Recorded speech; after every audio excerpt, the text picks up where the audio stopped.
So here we've got 7, the sum of 7 consecutive integers. Now it's an if and only if, so we have to prove the implication both ways. So let's go left-hand side first. So suppose an integer is the sum of 7 consecutive numbers.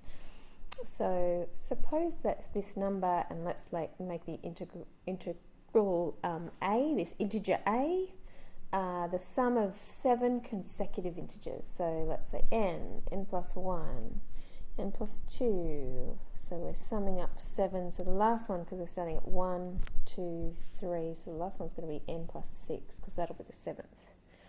All right, so that's for some for integer n. All right, so if we think about that, there are 7 terms, they all have n's in them, so there's going to be 7 n's, and then we're going to be left with 1 plus 2 all the way up to 6.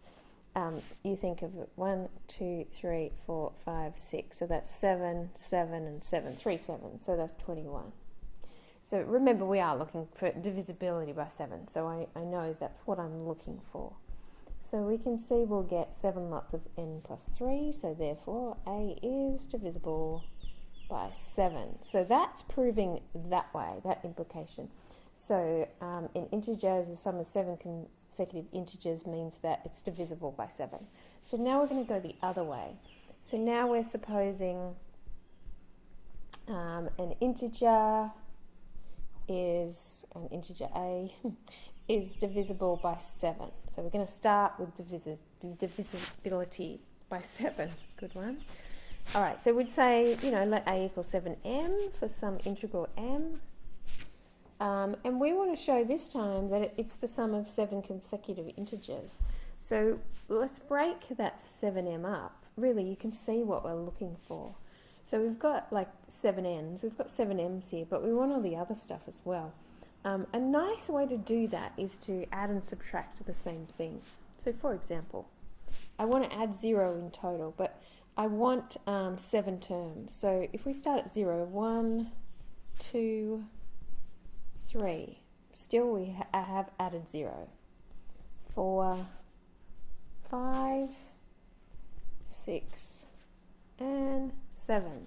So if I add all those terms in, I'm still adding 0, but now I can break that m up into 7 different slots and put it with each of those. So I could put an m with -3, I could put an m with -2, an m with -1, then I've just got an m with 0, an m with 1, an m with 2, and an m with 3. And you can see I've broken that, there's still 7 m's, and I'm still adding 0 altogether to those 7 m's.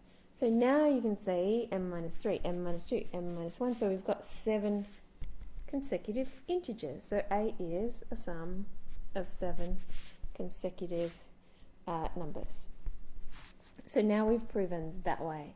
So therefore we can now say we've proven both ways. So an integer is a sum of 7 consecutive integers if and only if it is divisible by 7.